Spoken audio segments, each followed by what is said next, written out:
Item ಯಾವುದೇ ಇರಲಿ try ಮಾಡಿ ಆಚಿ ಚಿಕನ್ ಮಸಾಲಾ. ಬಿಡದಿ ಟೌನ್ಶಿಪ್ ವಿಚಾರದಲ್ಲಿ ಡಿಕೆ ಶಿವಕುಮಾರ್ ಹಾಗೂ ಎಚ್.ಡಿ. ಕುಮಾರಸ್ವಾಮಿ ನಡುವೆ ವಾಕ್ಸಮರ ಜೋರಾಗಿದೆ. ಬಹಿರಂಗ ಚರ್ಚೆಗೆ ಬರಲಿ ಅಂತ ಎಚ್.ಡಿ. ಕುಮಾರಸ್ವಾಮಿಯವರ ಪಂಥಾವನವನ್ನ ಡಿಸಿಎಂ ಡಿಕೆ ಶಿವಕುಮಾರ್ ಸ್ವೀಕಾರ ಮಾಡಿದ್ದಾರೆ. ಎಲ್ಲಿ ಯಾವಾಗ ಅಂತ ಡೇಟ್ ಟೈಮ್ ಫಿಕ್ಸ್ ಮಾಡಲಿ ಅಂತ ಪ್ರತಿ ಸವಾಲು ಹಾಕಿದ್ದಾರೆ. ಅದರ ಒಂದು ವರದಿ ನಿಮ್ಮ ಮುಂದೆ.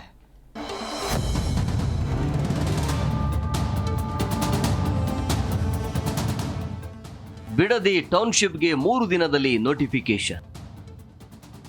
ಎಚ್ಚರಿಕೆ ಪಂಥ ಆಹ್ವಾನಕ್ಕೆ ಡಿಸಿಎಂ ಡಿಕೆಶಿ ಕೌಂಟರ್.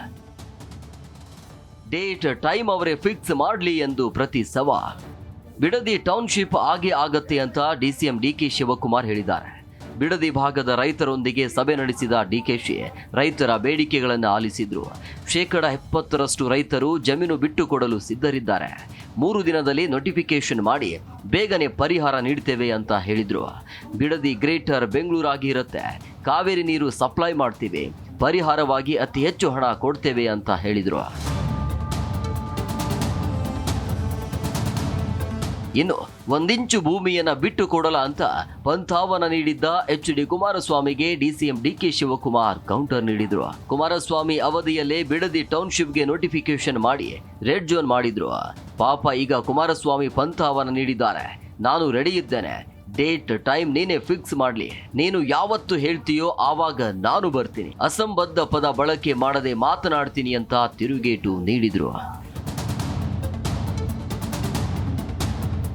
ಟೌನ್ಶಿಪ್ ಹೆಸರಿನಲ್ಲಿ ಭೂಮಾಫಿಯಾ ನಡೀತಿದೆ ಅಂತ ಎಚ್.ಡಿ. ದೇವೇಗೌಡರ ಆರೋಪಕ್ಕೂ ಡಿಕೆ ಶಿವಕುಮಾರ್ ಕೌಂಟರ್ ನೀಡಿದ್ರು. ದೇವೇಗೌಡರು ಮೋದಿಗೆ ಪತ್ರ ಬರೆಯಬೇಕಿತ್ತು, ಅಧಿಕಾರದಲ್ಲಿ ಇರೋದು ಅವರೇ ಅಲ್ವಾ? ಸೋನಿಯಾ ಗಾಂಧಿ, ರಾಹುಲ್ ಗಾಂಧಿಗೆ ಯಾಕೆ ಪತ್ರ ಬರೆದ್ರೋ ಗೊತ್ತಿಲ್ಲ. ಕುಮಾರಸ್ವಾಮಿ ಜೊತೆ ದೇವೇಗೌಡರು ಪಂಥಾವನಕ್ಕೆ ಬರಲಿ ಅಂತ ತಿರುಗೇಟು ನೀಡಿದ್ರು.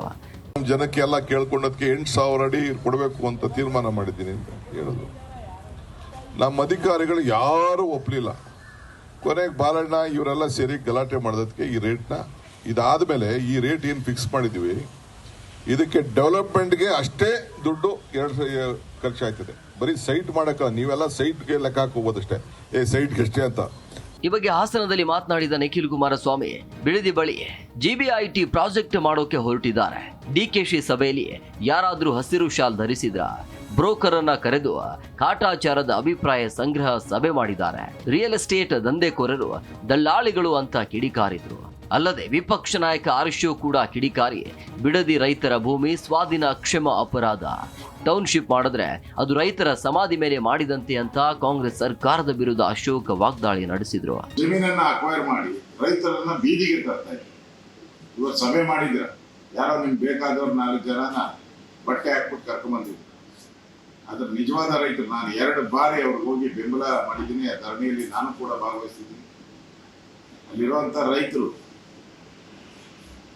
ಈ ಜಮೀನನ್ನ ಕೊಡಲ್ಲ ಅನ್ನೋ ಮಾತನ್ನ ಹೇಳಿದ್ದಾರೆ.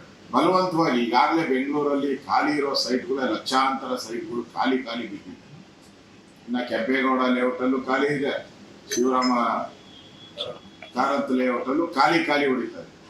ಬೆಂಗಳೂರು ಇಂಟಿಗ್ರೇಟೆಡ್ ಟೌನ್ಶಿಪ್ ಪ್ರಾಜೆಕ್ಟ್ ಮಾಡಕ್ ಹೊರಟಿದಾರಲ್ಲ, ಇಷ್ಟೆಲ್ಲ ಮೊನ್ನೆ ಕುಮಾರಣ್ಣ ಅವರು ಕೂತ್ಕೊಂಡು ಪ್ರೆಸ್ ಅಡ್ರೆಸ್ ಮಾಡಿ, ದೇವೇಗೌಡರು ಸಾಹೇಬರು ಪ್ರೆಸ್ ಅಡ್ರೆಸ್ ಮಾಡಿದ್ಮೇಲೆ ಒಳಗಡೆ ಈಗ ತಳಮಳ ಶುರುವಾಗಿ ಇವತ್ತು ಒಂದು 30 ಜನವೋ 40 ಜನವೋ ರೈತ ಮುಖಂಡರು ಅಂತ ಕರೆಸಿದ್ರಲ್ಲ ಸರ್.